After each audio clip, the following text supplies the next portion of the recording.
କିଛି ସମ୍ପର୍କ ଏମିତି ଥାଏ ନା ପ୍ରେମ ନା ବନ୍ଧୁତା, କିନ୍ତୁ ଏଇ ଦୁଇଟା ଠାରୁ ଅଧିକ ଗଭୀର ହୁଏ ସେ ସମ୍ପର୍କର କୌଣସି ନାଁ ନଥାଏ, କିନ୍ତୁ ତାର ଅନୁଭବ ହୃଦୟରେ ବହୁତ ଗଭୀର ହୋଇଥାଏ। ସେଠି ମୁଁ ତୁମକୁ ଭଲ ପାଏ ବୋଲି କହି ହୁଏନି, କି ଜଷ୍ଟ ଫ୍ରେଣ୍ଡ ବୋଲି ବି କହି ହୁଏନି ଆଜ୍ଞା। ସହଜରେ ଦୂରେଇ ଯିବା ମଧ୍ୟ ସମ୍ଭବ ହୁଏ ନା।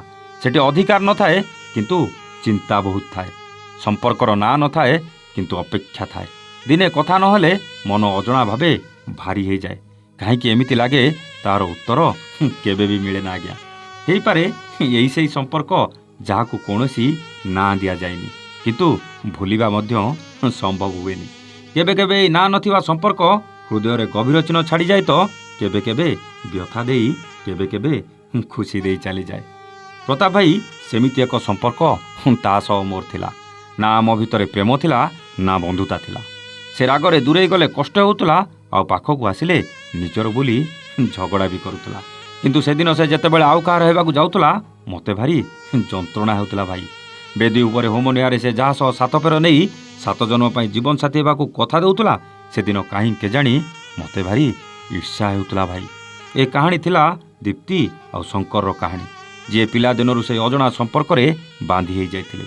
ସେ ସମ୍ପର୍କର ନାଁ କ'ଣ ଥିଲା ସେମାନେ ନିଜେ ବି ଜାଣିନଥିଲେ। ସେଦିନ ଶଙ୍କର କଲ୍ରେ କଥା ହେଲା ବେଳେ ଏମିତି କିଛି କଥା କହିଥିଲା, ଯେଉଁ କଥା ମୋତେ କେଉଁ କବିତାଠୁ ବି କମ୍ ଲାଗିନଥିଲା ଆଜ୍ଞା। ଆଉ ସେ ଦୀପ୍ତି ସହ ତାର ସେ ସମ୍ପର୍କ ବିଷୟରେ କହିଲା ବେଳେ ଟିକିଏ କାନ୍ଦ ହୋଇଯାଉଥିଲା। କାହିଁକିନା ଦୀପ୍ତି ଆଉ ଜଣଙ୍କ ହାତ ଧରି ବାହା ହେଇ ଆଉ କାହାର ଜୀବନସାଥୀ ହେଇସାରିଥିଲା। ଆଉ ଏ ଶଙ୍କରକୁ କୁଆଡ଼େ ଦୀପ୍ତି ବିନା ଏକା ଏକା ଜମାଇ ଭଲ ଲାଗୁନଥିଲା। 24 ବର୍ଷର ସେ ନିବିଡ଼ ସମ୍ପର୍କର ନାଁ ସିନା ଜଣା ନଥିଲା, ହେଲେ ସାଥୀ ଏଇ 24 ବର୍ଷ ଏକାଠି ବସିବା, ଏକାଠି ଗପିବା, ଏକାଠି ପଢ଼ିବା, ସୁଖ ଦୁଃଖରେ ସାଥୀ ହେବା, ଏସବୁକୁ ଶଙ୍କର ଭୁଲି ପାରୁନଥିଲା। ହେଲେ ଦୀପ୍ତି ବାହା ହେଇଗଲା ପରେ ତା ମନ ଭିତରେ କ'ଣ ଥିଲା ୟାକୁ ଟିକେ ବି ଜଣା ନଥିଲା। କହିଲା, ଭାଇ ଆମକୁ କେବେ ପ୍ରେମ ହେଲା ଭଳିଆ ଅନୁଭବ ହେଇନି, କିନ୍ତୁ କେଜାଣି କାହିଁକି ସେ ଦୂରେଇ ଯିବା ପରେ ସବୁଠୁ ବେଶୀ ମୁଁ ଭାଙ୍ଗି ପଡ଼ିଛି। ଆଜି ବି ସକାଳୁ ସକାଳୁ ମର୍ଣ୍ଣିଂ ୱାକ୍ ଯିବାକୁ ତା କଲ୍କୁ ଅପେକ୍ଷା କରୁଛି, ହେଲେ ତା କଲ୍ ଜମା ବି ଆସୁନି। ବାଧ୍ୟ ହୋଇ ପୁଣି ଶୋଇପଡ଼ୁଛି, ହେଲେ ମୋତେ ବାର ବାର କଲ୍ କରି ଉଠାଇବାକୁ ସେ ଜମା କଲ୍ କରୁନି।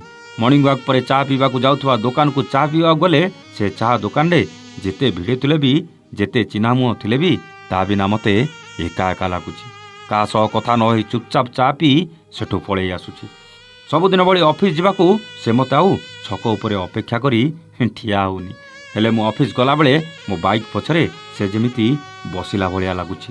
ଲଞ୍ଚ ଡିନର ସବୁ ତା ବିନା କଲାବେଳେ ସେ ଯେମିତି ଜବରଦସ୍ତ ମୋତେ ଖାଇଦେବାକୁ ନାହିଁ।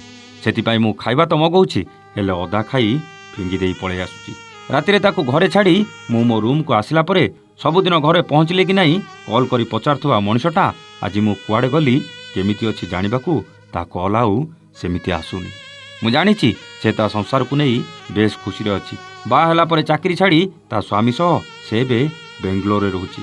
ସେଥିପାଇଁ ଆଉ ତା ସହ ଦେଖା ବି ହେଇପାରୁନି। ପ୍ରତାପ ଭାଇ ସତ କହିଲେ, ଆମର ଏ ସମ୍ପର୍କର ନାଁ କ'ଣ ଥିଲା? ମୁଁ କହିଲି, ଏ ସମ୍ପର୍କର ଗୋଟେ ବୋଲି ନାଁ ଥିଲା, ସେଇଟା କେବଳ ପ୍ରେମ ଥିଲା, ଯେଉଁଟା ତମ ଅଜାଣତରେ ତାହା ସହ ତମକୁ ଆଉ ତମ ସହ ତାକୁ ହେଇଯାଇଥିଲା। ହେଲେ ସେ ବାହା ହେଇଗଲା ପରେ ତମକୁ ଭୁଲି ନ ପାରିଲେ ବି ତା ସୁଖର ସଂସାର ପାଇଁ ତମଠୁ ଦୂରତା ବଢ଼ାଇବାକୁ ଚେଷ୍ଟା କରୁଛି। ଶଙ୍କର ଭାଇ ମୋ କଥା ମାନ, ତମେ ବି ଜଣକୁ ବାହା ହେଇଯାଅ, ଦେଖିବ ଧୀରେ ଧୀରେ ସବୁକିଛି ଠିକ୍ ହେଇଯିବ। ଆଉ କିଛି କହିବା ଆଗରୁ ତା ମୋବାଇଲକୁ ଦୀପ୍ତିର କଲ୍ ୱେଟିଂଟା ଆସିଥିଲା। ଆଉ ସେ କହିଲା, ଭାଇ ପରେ କଥା ହେବି, ଦୀପ୍ତିର କଲ୍ ୱେଟିଂ ଆସୁଛି, ରିସିଭ୍ ନ କଲେ ସେ ମୋତେ ସନ୍ଦେହ କରି ଗାଳି ଦେବ। ଯିଏ ଆଉ କାହା ସହ କଥା ହେଲେ ସନ୍ଦେହ କରୁଥିଲା, ଯିଏ ଆଉ କାହାର ହେଲା ପରେ ବି ଶଙ୍କରକୁ ସନ୍ଦେହ କରୁଥିଲା, ସେଇଟା ପ୍ରେମ ନୁହେଁ ତ ଆଉ କ'ଣ ଥିଲା? ଏମାନଙ୍କ ମନ ଭିତରେ ସେମିତି ନଥିଲା, କିନ୍ତୁ 24 ବର୍ଷ ଧରି ଏମାନଙ୍କ ସମ୍ପର୍କ ଏମାନଙ୍କୁ ଏମାନଙ୍କ ଅଜାଣତରେ ପ୍ରେମ ଦୁନିଆ ଆଡ଼କୁ ନେଇଯାଇଥିଲା। ଏକଥାକୁ ଅସ୍ୱୀକାର କରିହେବନି ଆଜ୍ଞା। ମୋ ମତରେ ଏଇଟା ହିଁ ସତ କଥା। କିନ୍ତୁ ଆପଣଙ୍କ ମତରେ ଶଙ୍କର ଆଉ ଦୀପ୍ତିର ସମ୍ପର୍କ ପ୍ରେମ ନା ବନ୍ଧୁତା ନା ଆଉ କିଛି ଥିଲା? କମେଣ୍ଟ କରି ନିଶ୍ଚିତ ଜଣାଇବେ। ରହୁଛୁ, ନମସ୍ତେ, ଜୟ ଜଗନ୍ନାଥ।